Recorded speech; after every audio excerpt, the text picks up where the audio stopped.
All right, good morning, everybody. Welcome in. Daily Degen John here. Daily Degen for just a little bit longer. I got to change my video thing. Hold on, my for some reason this camera starts out zoomed way out. And I got to get it. I got to remember to reset it every morning to zoom in like that, so it looks a little better. All right, here we go.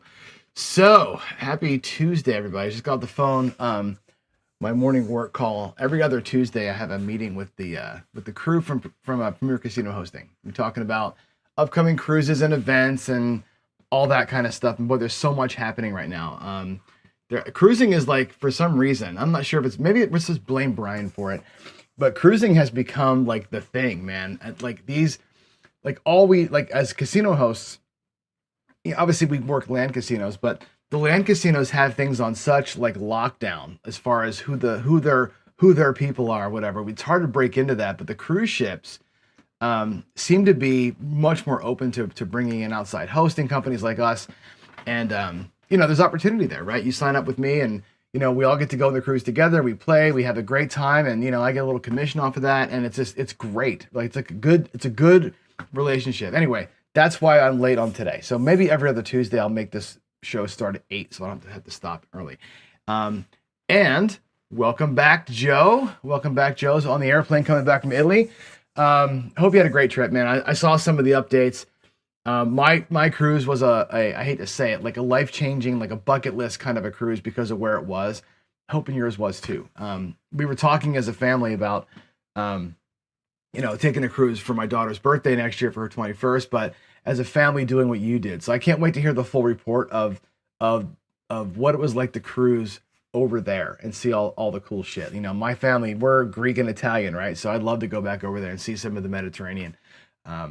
Anyway, that's all that. Let's get after it here today. Got a couple things for you today. One is going to be obviously the bridge stuff, right? Today especially, pay attention here, right? Today especially, we want to make sure that when we're watching YouTube, right? And I'm one of the more careful people out there. Jacob is, Ken is, right? All these guys that we like.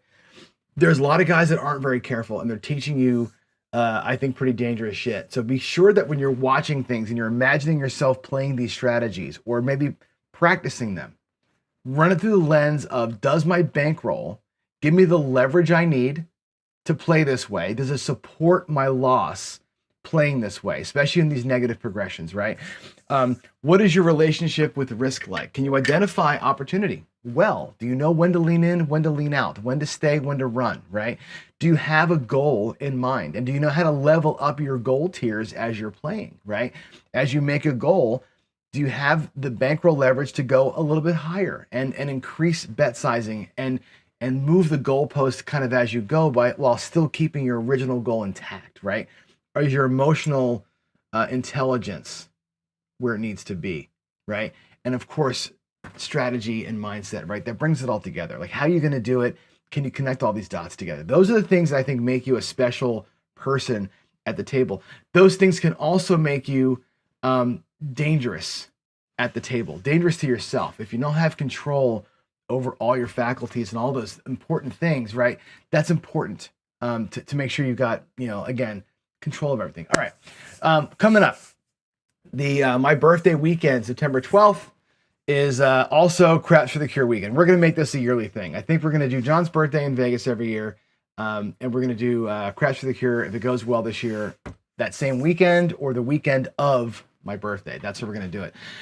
We'll be at Casino Quest. We'll be at Palace Station. We should have, I'll have confirmation this week, I'm sure of it, that we'll have private tables for us at Palace. So basically, we'll go to the event at Casino Quest. We'll film from there every day. If you come to the event, you'll have a bracelet. The bracelet is your ticket to the private table at Palace. We'll just play at Palace all night long, as long as they'll have us there. So that'll be a thing. I'll put the website up. I'll re-advertise the website here starting probably tomorrow, the next day, where you can go ahead and pre-purchase your tickets. If you're going to come, right, just get yourself to Vegas. You'll have discounted rates, 25% off rooms at Palace. If you already have points there, even better. And I'll get you that. It'll be $100 to be an attendee. $100 just goes right to the charity. Palace doesn't care. Casino Quest doesn't care. It's not like a ticket to get in. It's just a donation. And for the donation, I give you the bracelet and a couple of the tchotchkes, and you're in. That's it. Start booking flights now. Get them in there. They're cheap. I think we're flying from Seattle to Vegas that weekend for $99 a person on Frontier.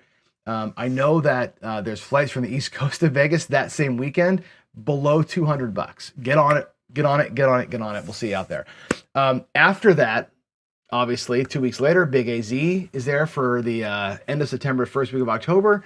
The first weekend of October, also Casino Tiers is going to be there. So I will be coming back to Vegas. I'm going to fly back for the weekend of the 3rd.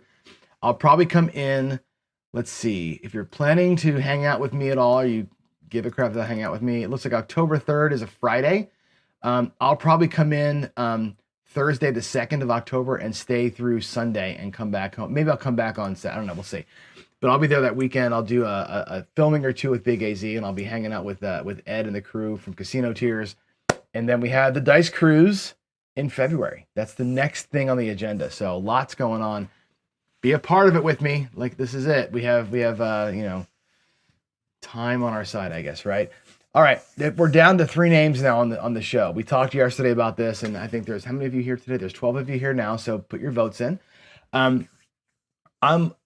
One option is going back to Coffee and Craps, right? The 2 new options are House Edge Live, which I like the fact that it's got live in it. I like the fact that House Edge is in it because it talks about a little bit of mathiness. People know it's a casino show. It's called House Edge Live. Beyond the Bet is cool. However, Beyond the Bet to me feels like a documentary. Like it's a one-show documentary called Beyond the Bet where we would deep dive on something. I could see potentially a show called Beyond the Bet where it's almost like what Ed does with the Tales from the Table, right? Beyond the Bet might be an interview style show. It'd be a good name for a podcast, actually, but I'm not sure if it works for this show. Let's talk about it. If you have thoughts, throw them in chat. But Coffee and Craps is cool, but like, I want to do other things. I want to do roulette and I want to do baccarat. I want to do blackjack on this show. So I don't know that Coffee and Craps sells it. That's why I went to the coffee run earlier, but I'm going to use the coffee run on my other channel. So I'm going to reuse that for something else. So anyway, there you go. All right. So think about that. By next week, I want to have it done. I'll rebrand everything. Really, it's just new thumbnails. The show itself here, I'm going to stick with the purple and black for a while. So, all right, let's talk about cruise ship play a little bit today. Just because, why not? And I think when you're on the cruises, a couple things.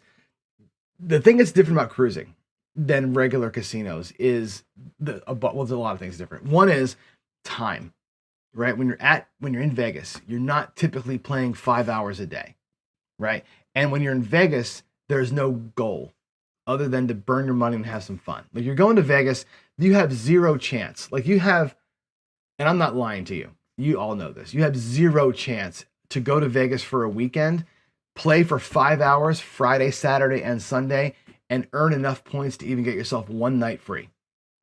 You know that, right? They're so chintzy with their points, right? You might get a little discount. You might get a comp on a Wednesday for that play, but you're not getting it, right? And they aren't even open with what your comps do. How do you earn a comp or how do you earn points? What are the points good? They're so shitty, right? On a cruise ship, it's published. Like let me find the picture and I'll show you the picture of it. While I'm talking here, give me a second here. I'll go to my photos app. Photos, come on, Photos app. I should have had this ready. Give me a second here. I'm going to show you if I can get to the paper. Is this it right here? No. Hold on. See, I should have been more prepared. Where is the sheet? There it is. There's the sheet. Okay, so let me send you this here. I'm gonna try and share this picture if I can. So give me a second here. I'm gonna go to share screen. Let's see if I go to browser. What do you see here? Do you see this? Okay. Let's go here. I'm going to try and put this thing on screen so you can see it better. Can you see that pretty well? Let's see. Can I make it even bigger? That's okay. This is just a photograph that I took. Oops. Of the cruise ship point thing, right? And here's what they do. They publish it, right? It's right there. It's like, 1,500 points, interior cabin, 2,000 points, interior or balcony plus discounted cruise rate, 3,000 points, ocean view, right? 4,000 points, balcony. Like, exactly what it takes right? When you walk on the ship, you know exactly what it takes to earn the prize, the free cruise prize. There's no question. You get 2,500 points, you get Prime. You're drinking for free in the casino. Like they're very open about it, and they're very generous about it, right? When you're playing, hey, how am I being rated? And they tell you, and you can kind of go, oh, and they go, okay, yeah, they change things. It works, right? That's different than land casinos. And the cruise ship thing, and so why? Why do they do that? Right? With Vegas, it used to be, let's give you rooms and food. Let's keep you fat and happy. Let's get you over here so you'll play more, right? Vegas has turned into an entertainment town, not a gambling town, right? They don't give two shits about you gambling anymore. Talk to David about it, right? They want you at the shows. They want you buying the $500 steak dinners and the $100 baked potatoes. Vegas is changing. Cruise ships, they know that once you're on the ship, it's not about the stateroom, right? It does cost a couple $1,000s to cruise if you're paying by yourself, but really, it's about, hey, come for acupuncture, come try and get a massage. Let's go look at the diamonds. Let's go. Cruise ships are all about all these ancillary sales they can do to you while you're on the boat. It's about the drink package. It's about all this other stuff. They make all this money on everything else, not the cruise itself. They just want you on the ship. If you're on the ship, my mom got acupuncture. She got a massage. She got her hair done. We bought the nice dinner the one night. Like that's where the money is for them, right? They want you on the boat and you're not going anywhere. You got 7 days on a ship. You got nowhere to go. You're spending money. That's why they give you such great comps, and the casino makes it easy to hit the target. Now, how do you hit the target? Right? Brian is all about this. His whole life is about giving you the ways to hit the target. I hit the target these ways. Now, Jen, the Justice Jen, her wife plays Crappy's all day strategy, right? 1 unit don't pass, 2 come bets, and a DC bet, right? I play the Horseman. It's a 2 unit don't pass, and then it's 3 come bets, right? For every quarter that you play, if you play this at the 25 for the Horseman, if I play it at the $25 level, so 50 on the don't, 3 quarter size come bets, it's 125 in action. I confirmed it. I talked to the guy, I played it for a while. He said, yeah. He said, there's no contra betting here. He says, I wanted to know after I earned my money, my points. I said, how were you rating that? I have to know. And he's like, well, I look at all your bets. He's like, if you have 50 on the don't and 1 come bet, for that time you're $75, but your average, my average with him was about 100 because we were getting 1 come bet set. So it was like 50, a come bet, and then 1 on the way. He's like, you're averaging about $100, and I got almost nothing at risk. The Horseman is very much tread water. You can run those 2 things all day long, right? And if you want to bump it higher, if you got the bankroll to go 100 on the don't and 50 come, 50 come, 50 come, now you're at 250 in action, right? Boom, you're going to earn your free cruise in an evening or in 2 days, right? These are low risk, low reward, but high point value ways to earn comps. Brian does his light in the darkness, right? There's ways to play relatively safety and grindy for a couple of nights on a 7-night cruise and earn your 1,500, right? Now you know you're on the next ship for nothing. Then you can spend the next 5 days having fun, right? Doing things that are more interesting to you perhaps than just trying to grind it out, right? So I say cruising for fun, right? These energy plays. The Skill 66 was great. We had so much fun with this play, right?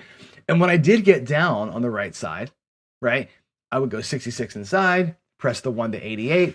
The next roll, you could go down to 44 or put the $50 in your rack because you make $50. When that move works, you profit $50. Sit back and say, well, if I'm upside down in my rack, I'm going to take the $50 and wait it out.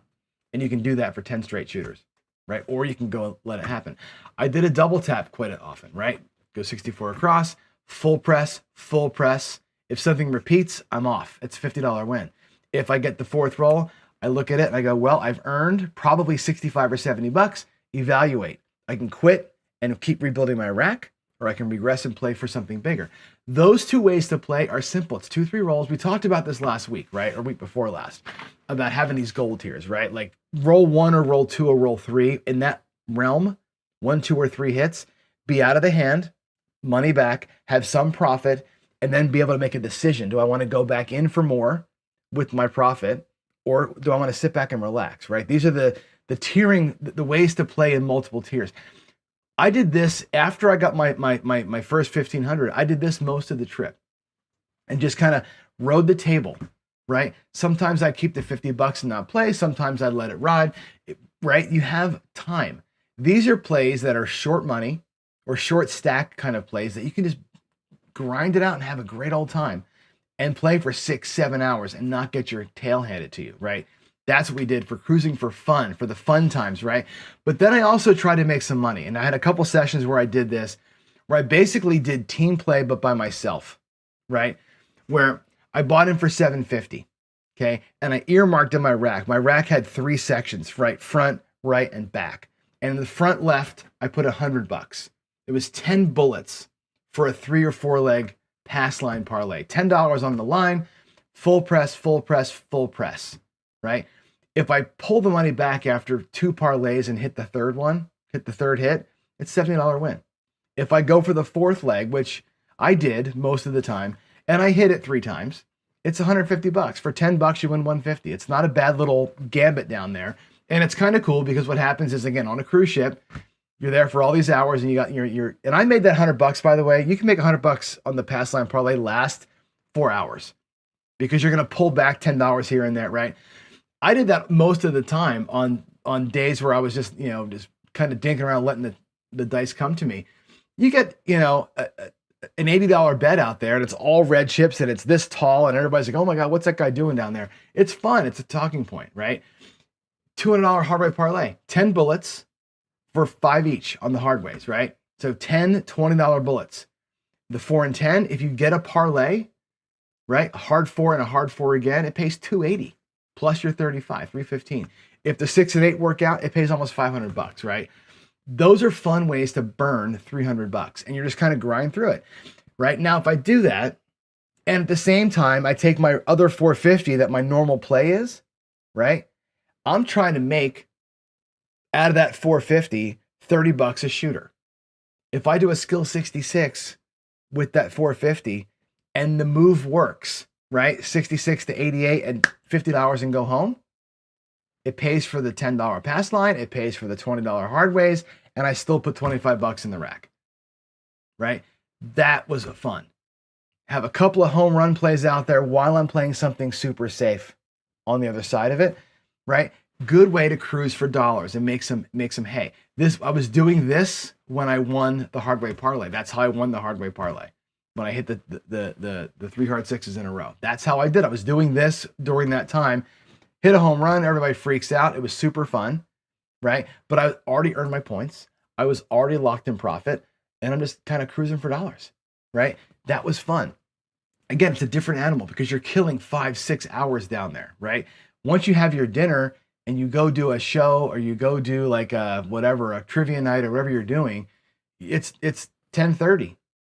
You're going to close the casino. You go from 10:30 to 2:30 or 3. This is what you're doing, right? And again, it's small, safe, but fun at the same time. Now, one thing you got to know, and Brian, I know Brian's here. I saw him say hello and good morning, Mad Dog. How you doing, sir? Brian will tell you, nobody tips on a cruise, right? I was talking to Jen about this yesterday. On the cruise, when you're taking a cruise, by the way, every day you're on the ship, they charge you $18 or $20 per person in your stateroom for tips, right? And it goes to like the laundry people and the dishwashers and everybody that's non-service, right? That's where that apparently goes to. But while you're on the ship, most people wait till the last day. Frankly, for me, it's easier, right? On a small ship, especially, wait till the last day. Just do your thing all the time.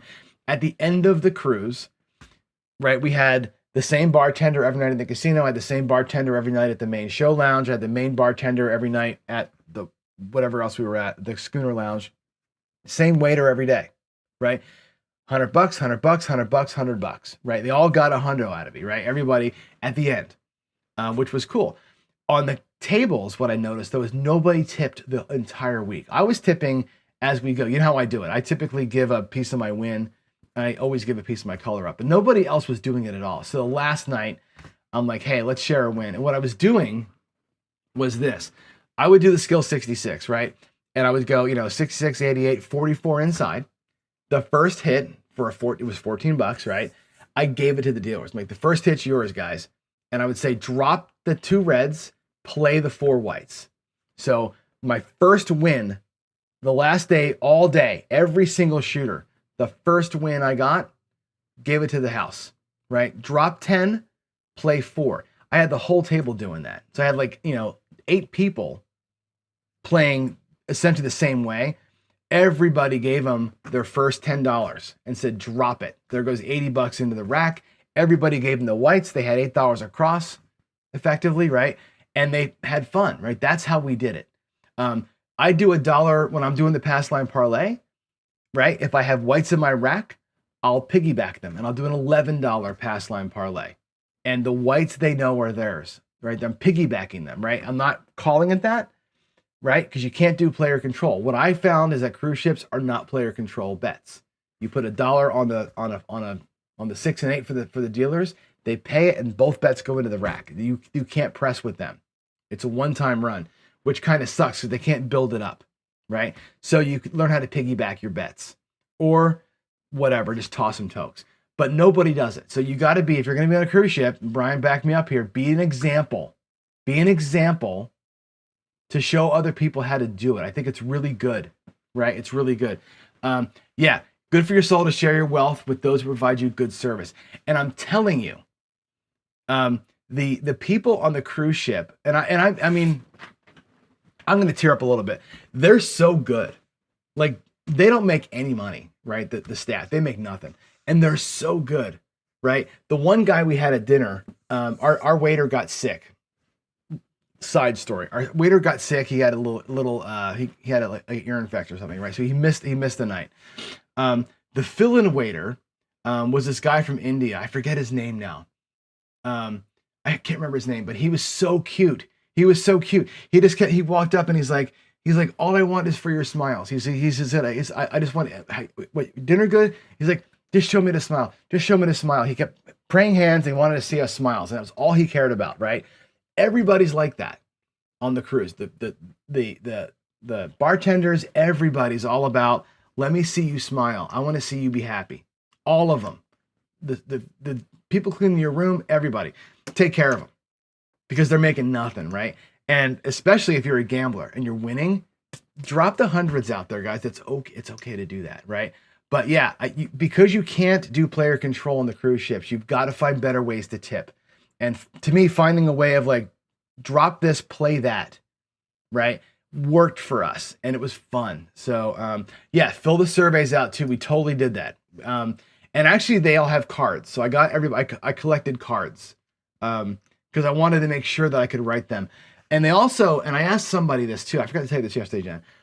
About you can get an envelope that you can put like their name on the envelope and put money in the envelope, and then Royal will take the envelopes from you and kind of pass that around. So anyway, make sure that when you're on the cruise, you're tipping well. I waited till the end. Some people pre-tipped, I guess. Some people tip along the way. At the end, I'm like, hey, you guys were awesome. You made this trip great. Thanks for the love. And I gave them all the love that I could afford to give, right? And that's what we did. So I'm not sure there are unions on cruise ships. I think the cruise ships are like, they operate under a different payment plan than I think you and I are used to. I don't think it's the same. I think it's like an international thing. Jen was saying this yesterday. They're contracted, right, for like 6 months, and the contract might be whatever it's for. Like this job might be 10,000, that job might be 15,000, but it's a contract, and they work 12 hours a day. It isn't like they get days off. They're working 12 hours a day, 7 days a week. It's the entire 6 months. Like there's no time off. No time off. I used to work in kitchens as a kid. I can't imagine working 12-hour days, 7 days a week for 6 months. How your joints would be, right? So help them out. Anyway, that's my cruise shtick, right? Again, tip well when you get a chance to, for sure. Definitely have fun. Find ways to play that you can last for a while. The Skill 66, these ways of playing are tiny money that you can play for hours and hours and hours and hours. Combine them with these fun parlays. You can have a great time making money, right? The high energy plays, right? You have a way to build your bankroll up, right? You don't have to wait the long rollout, right? Hours and hours and hours will bleed your bankroll dry. take $50 every chance you get and stack it, then play with the $200 that you won. That's the way you survive and you can attack a cruise ship. You've got to think of it as a bankroll management kind of thing.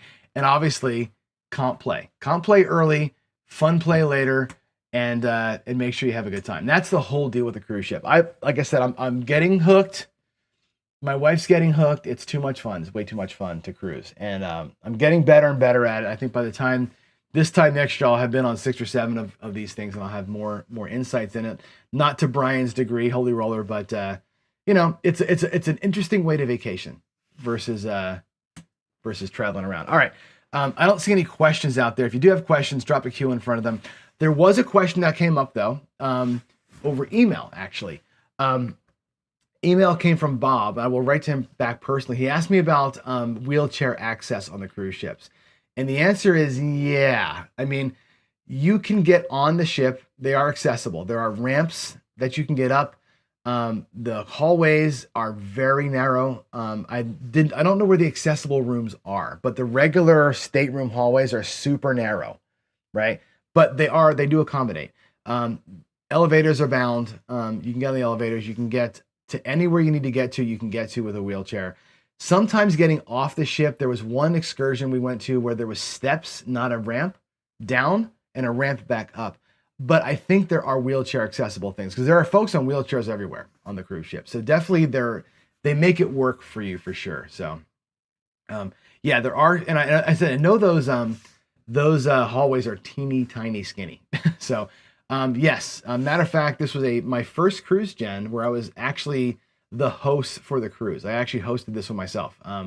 We had a small group, which was fine. It was all I could really handle. Right. So I did all the negotiations. I worked with the casino people and had my small group, and I'm getting the system down of how to be a cruise ship host through PCH. So yes, 100%. All right, let's move ahead and we'll stop it here. So what's on tap tomorrow? I'm going to look at, I've been watching some of the retirement plan videos that Ken from Ken Knows Gambling's been doing. It's a thing. I think it's a strategy he and Wayne came up with. Not a cruise ship compatible strategy. I think Anthony from AZ Crap Shooters asked me about this. I would say this is not a good one for cruise ships, but I'm going to react to the strategy itself. We'll talk through it tomorrow. I'm going to try and set a camera up here in this office of mine that I can point down to my I have a little craps table mat that I can work bets with you on so we can see while my table out there is being reconstructed. So tomorrow we'll look at the retirement plan, and beyond that, I'm going to have some more reactions to do as well. I'll leave you with this week's inspirational note. And this is an important one. Again, I try to make these things gambling related, but also a little bit life related too. So remember this, perfection is not attainable. Only one being in the world is perfect. We know that. But if we chase perfection, you might catch excellence. Now, I heard this said a long time ago where, that you may not be able to jump to the moon. If you run and jump as fast as you can, you'll never touch the moon, but you might clear the fence, right? That's what somebody told me that once. I think that's great advice, right? Always chase it. Chase perfection. You'll never get there, but you may be excellent in the process. So there it is. Y'all have a great Tuesday. I will see you tomorrow for a fun hump day. Hopefully I get my camera working here. And in the meantime, y'all have a great rest of your day. Love y'all. God bless everybody. And I will see you in that next one. Bye.